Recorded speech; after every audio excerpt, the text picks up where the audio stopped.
Alright guys, so now we're going to break down UFC 152, Jon Jones versus Vitor Belfort, the UFC light heavyweight title.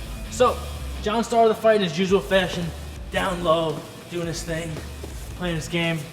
He gets close to Vitor, locks up a single leg, Vitor goes for a guillotine, he runs the pipe, ends up down on the mat. Jon's here, working his striking and stuff. So he's here playing this game with Vitor, so this is his first time on the ground with Vitor. It's very new to him.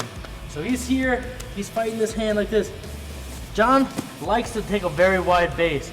Vitor took advantage of it, putting his arm through the leg, switching off to an armbar.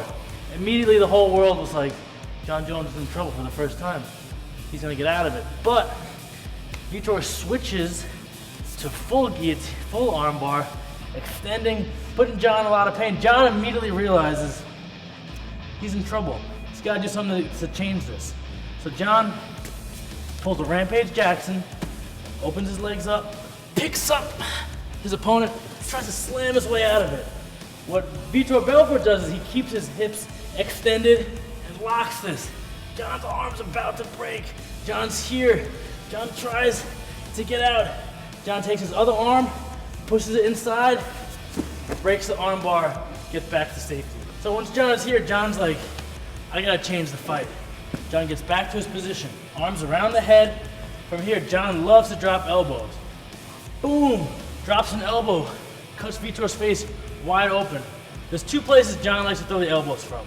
Jon likes to put the arms behind the head, drop these elbows here. Or Jon likes to think that you're playing some sort of hand fighting game with him, but Jon having longer reach than anyone, his elbows are longer than anyone. So what he does is he rolls his elbows over the top, coming over the top like that for a wide open shot.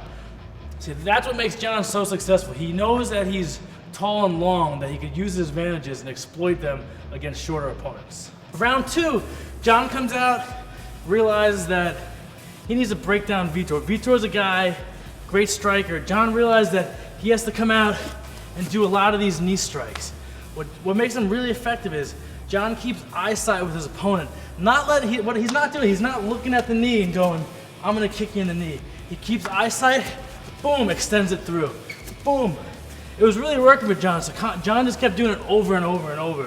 If I was Jon's height, I'd be hitting him from this far away. Jon knows, like I said, he knows he's tall and long and he uses it to exploit his opponents. Jon also likes to snap these front kicks. He likes to be flashy. He throws a lot of head kicks and stuff. Makes it really hard to know what Jon's doing. He's the type of guy, throws spinning back elbows, stuff like that. Stuff that is really hard to prepare for. Round three, once Vitor's like, all right, this guy's throwing knee kicks at me, I'm gonna defend them. Jon changes the levels on them. He goes from a knee strike to a liver strike. This is one that really changed the fight. This is where, if you're watching the fight, you're like, Jon's gonna win this fight because his stuff's really working. Jon's here, he extends this through, hits him, Vitor falls back, drops down. Smartly realizing that there's maybe 10 seconds left in the round, he chills down there and kills the round out. Round four, Jon's corners told him, get after him, finish the fight.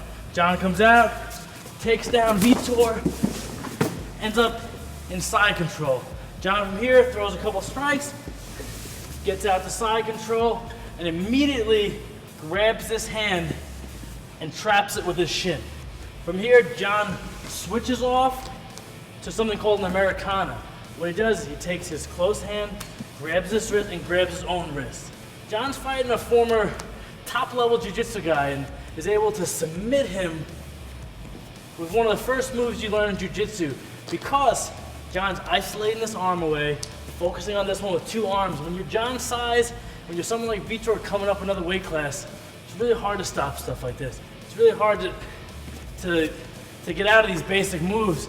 BJ Penn says, the guy with the best basics is the guy that's gonna win the most. That was Jon's fourth title defense. With those type of moves, I don't see Jon losing for a long time, if ever. Hope you guys enjoyed that fight breakdown. I'm the Squid, this is MMA Surge, and be sure to watch all of our videos.